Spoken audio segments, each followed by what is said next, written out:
Hi guys! Welcome to my channel, mikaytv vlogs, and here we are again. And this time, it's dinner time. So they requested grilled chicken with french fries and salad.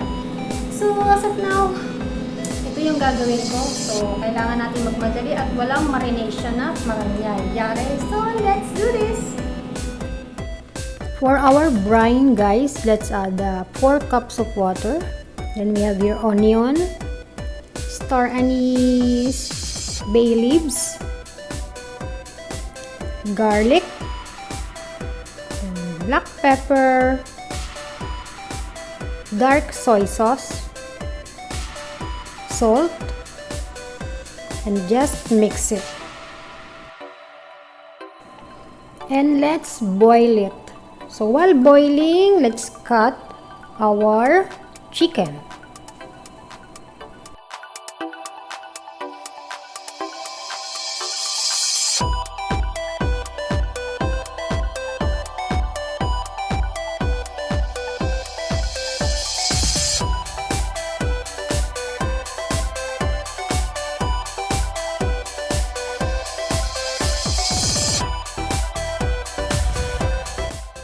And now guys, since agad-agad they requested grilled chicken, so no marination. So we don't have time for marination. So in making grilled chicken, we need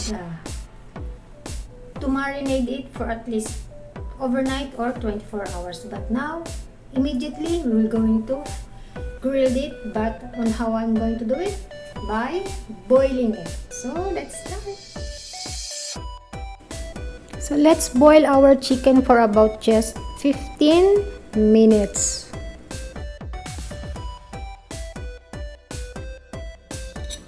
For our barbecue sauce, we have minced garlic, black pepper, dark soy sauce,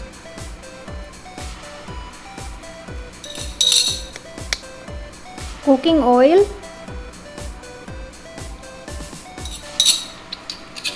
and ketchup.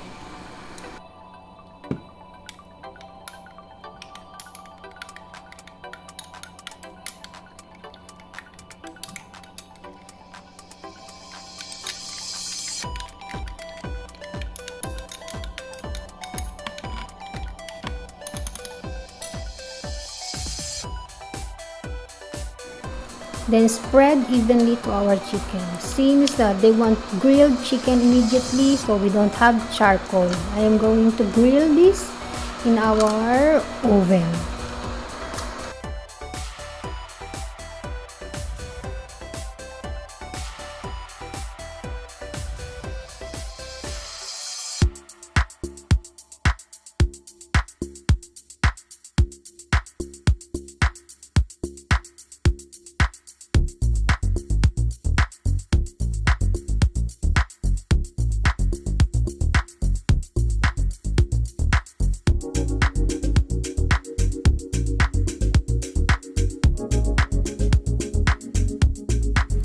Well, thanks to God, my employer brought oven with spinning grill.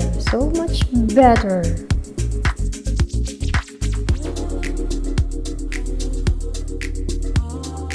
I'm going to grill it for about 200 degrees Celsius for about 1 hour or 60 minutes. And now today guys, we will going to make french fries. So since my employer likes natural french fries, we will make potato french fries. Gagawin natin siyang chips. So wala tayong time para gumawa ng i-mince. So chips ang gagawin natin. Okay?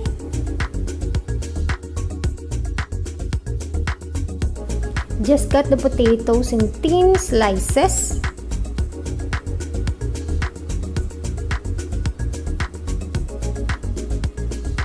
Then wash to take away the starch. Then I'm going to fry it in air fryer. Then I'm going to start with our salad.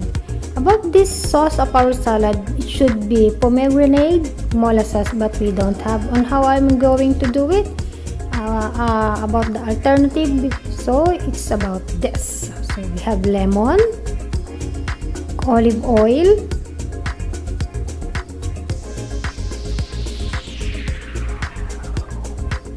dark soy sauce,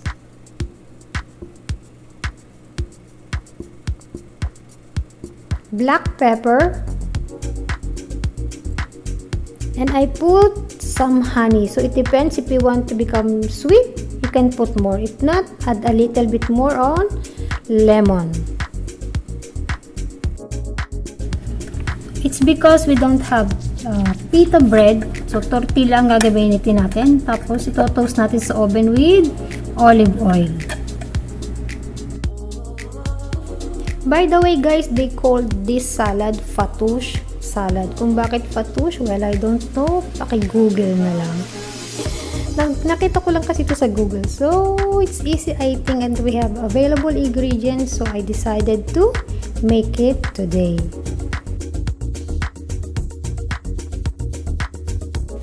So, I cut it like this, square.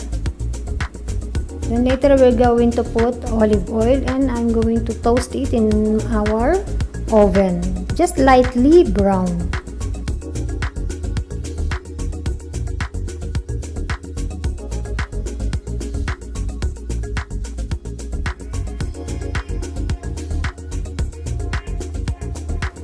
Then let's start with our salad. We have here our lettuce, cucumber, tomatoes, red radish, green onions. We should put parsley guys, but we don't have parsley. And then the bread that we toast a while ago. Then put our sauce and keep it aside and put it in our fridge.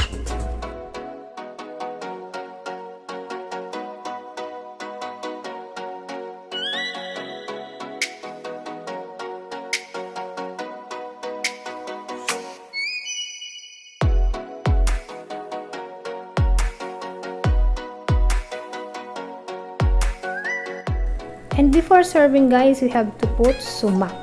So it's usually we put in salad. In English, sorry, I don't know it. They called it sumac here in Middle East. And here we go guys. This is my grilled chicken. Diba?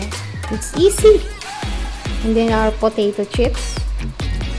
Since my employer don't like too oily. And the curly potatoes, that's for my mother. And the salad. That's it for today. Thank you. Thank you guys for staying, and ito lang po yung aking nagawa. So 3 recipes for today. Hope meron kayong natutunan kahit paano, o meron akong ma-share na recipe for today. And thank you for staying, and good luck for the last channels.